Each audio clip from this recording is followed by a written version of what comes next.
tusibu qauman bijahalah, kata Quran, fatusbihu ala ma fa'altum nadimin. Nanti kamu akan tuduh satu kaum dengan cara yang salah, lalu kamu akan menyesal atas apa yang kamu lakukan. Kadang-kadang ada orang nak mengangkat pihak tertentu, dia telah menjatuhkan sejarah. Saya dah sebut dari dulu kisah Tariq bin Ziyad yang membuka Andalus. Bila Tariq bin Ziyad kata,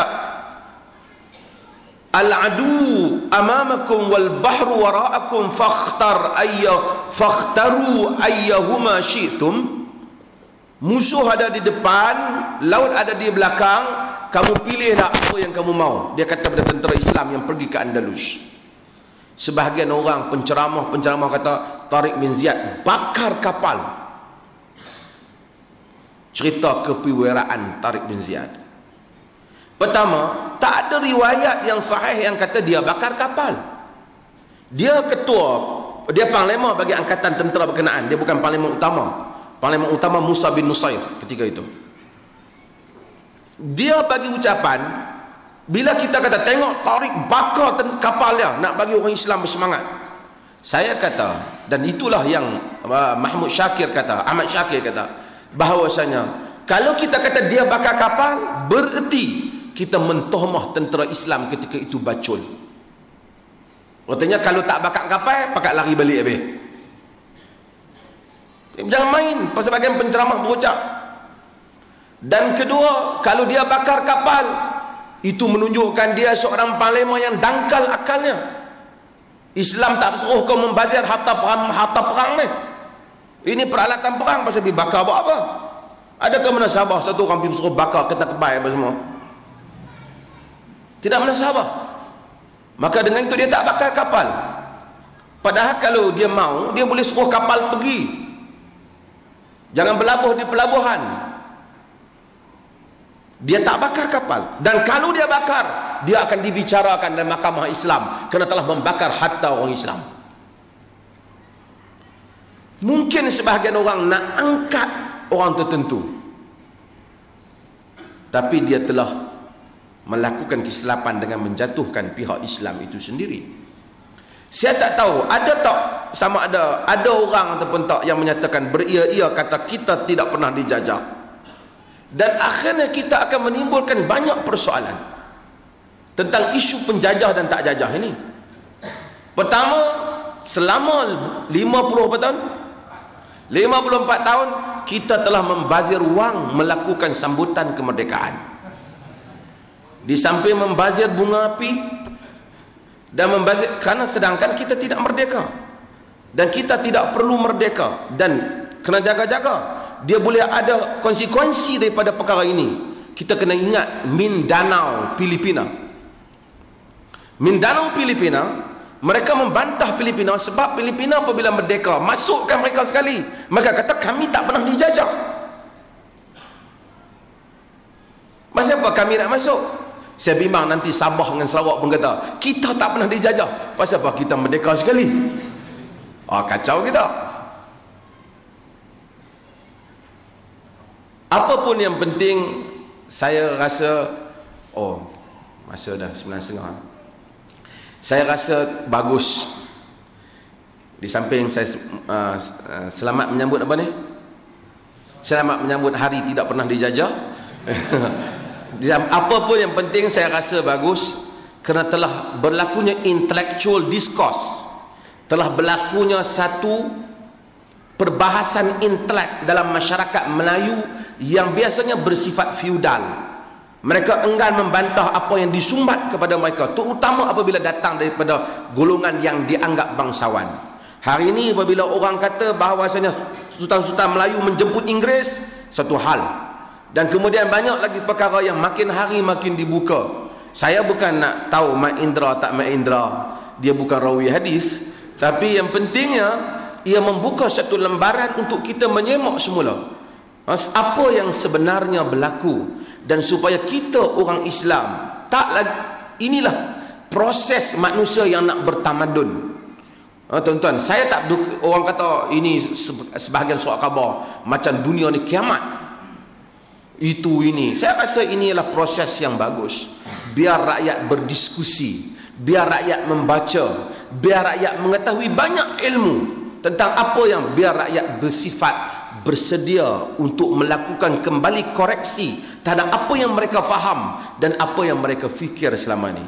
Dan ini adalah teras agama. Agama menyatakan wala taqfu ma laysa laka bi ilm inna as-sam'a wal basara wal fuada kullu ulaika kana anhu mas'ula. Jangan kamu ikut apa yang kamu tidak ada pengetahuan mengenainya, kerana sesungguhnya pendengaran kamu, penglihatan kamu dan jiwa kamu dia tanya oleh Allah Subhanahu wa taala. Terima kasih banyak. Saya mengucapkan terima kasih atas kedatangan tuan-tuan. Mungkin sebahagian datang semangat nak kuliah. Kita kuliah minggu depan. Hari ini kita hanya intro kepada kebanggaan kita sebagai rakyat negara yang tidak pernah dijajah, dan kita adalah dengan itu insya-Allah kita jemput meraihkan hari tidak pernah dijajah ini dengan kita makan dan minum dan bersyukur kepada Allah Subhanahu wa taala. Saya ingat pihak IQ ada mungkin ucap lagi. Mana saudara Wahab ni? Sekian, wassalamualaikum warahmatullahi. Jika tak, saya nak jemput dah yang berhormat Ketua Timbalan Ketua Menteri datang untuk sepatah dua kata ke tempat ni dah datang. Boleh insya-Allah. Kita ramai ni. Sekurang-kurangnya meraihkan kami yang tak dijajah ni. Okey. Segala hormat ni silakan.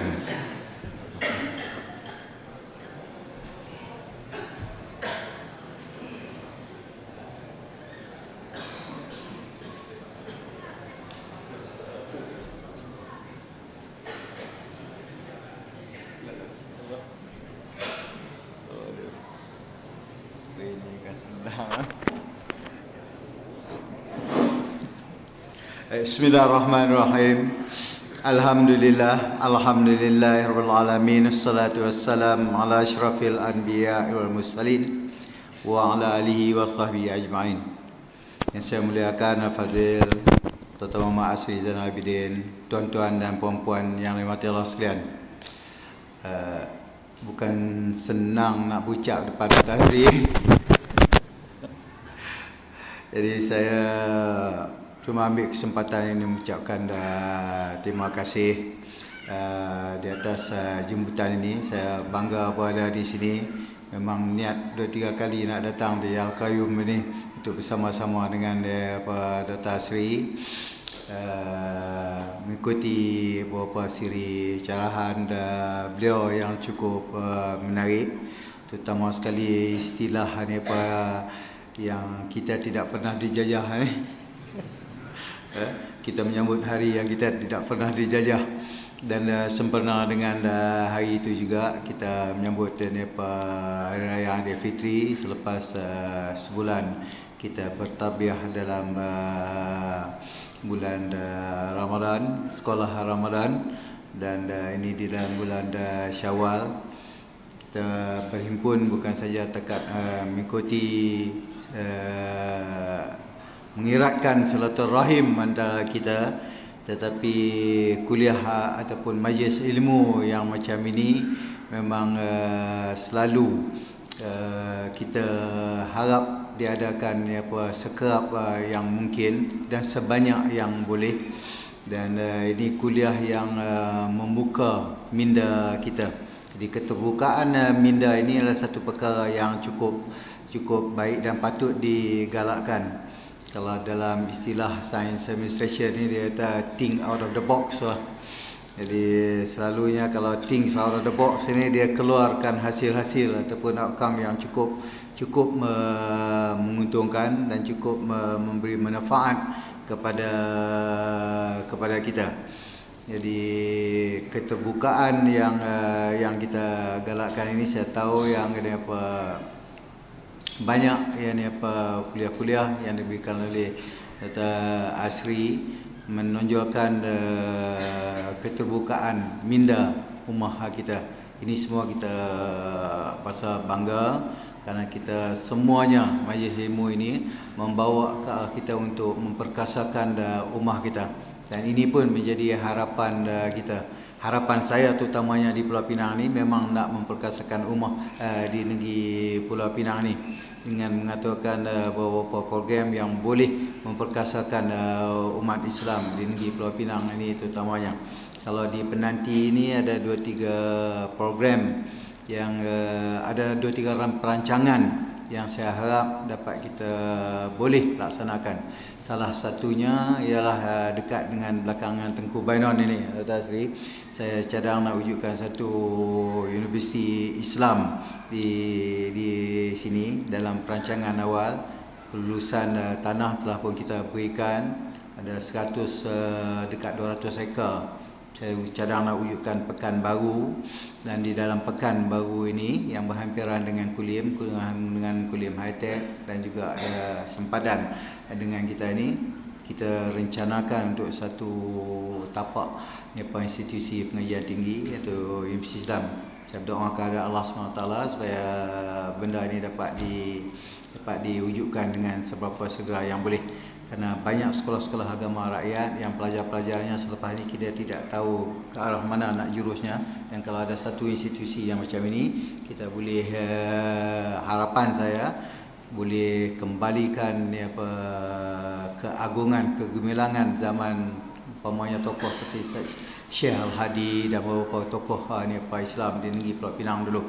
Jadi kalau bolehlah institusi ini kita juruskan kepada satu pengajian tamadun Islam macam Islamic Political Thought umpamanya yang boleh membangkitkan membuka minda ummah di negeri Pulau Pinang ni.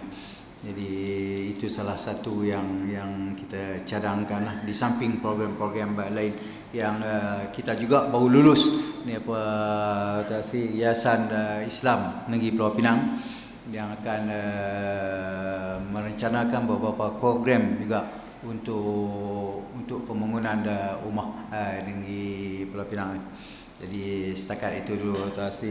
Saya nak ambil kesempatan sekali lagi ucapkan banyak terima kasih kerana menjemput saya memberi sepatah dua kata, dan terima kasih kepada tuan-tuan dan puan-puan yang selalu tampil ke depan untuk memberi kerjasama dan sokongan dalam perjuangan ini. Sekian, wabillahi taufiq. Assalamualaikum warahmatullahi wabarakatuh.